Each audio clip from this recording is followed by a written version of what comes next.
3 দিন পর এক বেশ্যা নারী এসে হাজির, দরজায় নক করতে শুরু করেছে। জুরাইজ দরজা খোলো। খোলার পরে বেশ্যা নারী বলে, দেখো আমি কত সুন্দরী, অনন্যা, সুস্নিগ্ধা, প্রিয়ংবদা, সুহাসিনী, সুকেশিনী, অসূর্যম পশ্যা, কাক পক্ষী টের পাবে না, পৃথিবীর কেউ দেখবে না, চলো আমরা অপকর্মে লিপ্ত হই। জুরাইজ বলে, মাআদাল্লাহ, আমি আল্লাহরে ভয় পাই, আমার এইখান থেকে দূর হয়ে যাও। জুরাইজের কাছে সুবিধা করতে পারে নাই, না পেরে বেশ্যা পাহাড় থেকে নেমে এসে দেখে এক রাখাল সারাদিন ছাগল চড়ানোর পর ক্লান্ত শ্রান্ত হয়ে ঘুমাইতেছে। রাখাল রে উঠায় বলে, দেখো আমি সুন্দরী। রাখালকে পাইছি তোরে। রাখাল রাজি হয়ে গেছে। বেশ্যার রাখাল মিলে জিনা ব্যভিচার করেছে, অপকর্মে লিপ্ত হয়েছে, অবৈধ শারীরিক সম্পর্কে জড়িত হয়েছে। তাদের এই অবৈধ সম্পর্কের ফলে বেশ্যার পেটের ভেতরে বাচ্চা দিয়ে দিছে কে? দিন যায়, মাস আসে, মাস গড়িয়ে মাস আসে, বছর আসে, 3 মাস পরে বেশ্যার পেটটারে এত উঁচা কইরা দিছে কে? এলাকার লোকেরা ধরছে, কিরে তোর তো বিয়ে হয় নাই, বাচ্চা পাইলি কই? প্রশ্ন আছে না নাই? You didn't get married yet. From where did you get the baby? বাচ্চা পেলি কোথায়? তোর স্বামী নাই, তোর বিয়ে হয় নাই, তোরে তোমরা চিনি এলাকার মেয়ে, বাবু পেলি কই? তোর পেট বড় হইলো কেন?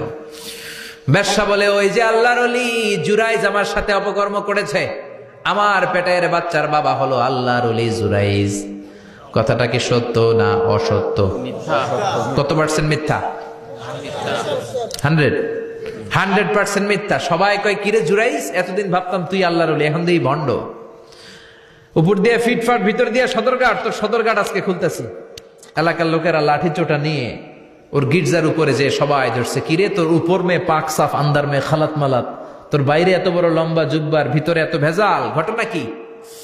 এত ঝামেলা কোন তোর ভিতরে? সবাই মিলে গির্জা ভেঙে জুরাইজকে রশি দিয়ে বেঁধে জামিনে নিয়ে আসছে। জুরাইজ কয়, আমার অপরাধ কি? অপরাধটা বলো। সবাই বলে, তুই অপকর্ম করেছিস এই বেশ্যার সাথে। জুরাইজ কয়, মাফ চাই, দোয়াও চাই, আমি তো এই বেশ্যারে চিনি না। সবাই বলে, পাপ করার পরে কেউই কিছু জানে না, তোর অবস্থাও তাই, তোর ডেথ পেনাল্টি, তোরে আমরা মৃত্যুদণ্ড দেব। কি দণ্ড? কথা বলেন না। যুগে যুগে মৃত্যুদণ্ড আছে না নাই? জুরাইজ বলে, আল্লাহ কি বিপদে পড়লাম, জীবনে কোনো পাপ করি নাই, কোন পাপের শাস্তি তুমি দাও? জুরাইজ বলে, ঠিক আছে, মৃত্যুদণ্ড দিও, মরণের আগে, মারার আগে 2 রাকাত নামাজ পড়ার সুযোগ দাও। জুরাইজ 2 রাকাত নামাজ পড়ে চোখের পানি ছেড়ে দিয়ে আল্লাহরে ডেকে বলে, মাবুদ রে, আমি বেশ্যার পেটের বাচ্চারে একটা প্রশ্ন করব, তুমি যদি আল্লাহ এক হও, বেশ্যার পেটের বাচ্চার মুখের জবান খুলে দিবা? পারবে? আল্লাহ পারবে? এত ক্ষমতা আল্লাহ। 3 মাসের বাচ্চা তো এরকম গোশতের টুকরো, এটা তো মানুষই হয় না, কথা বলবে কে?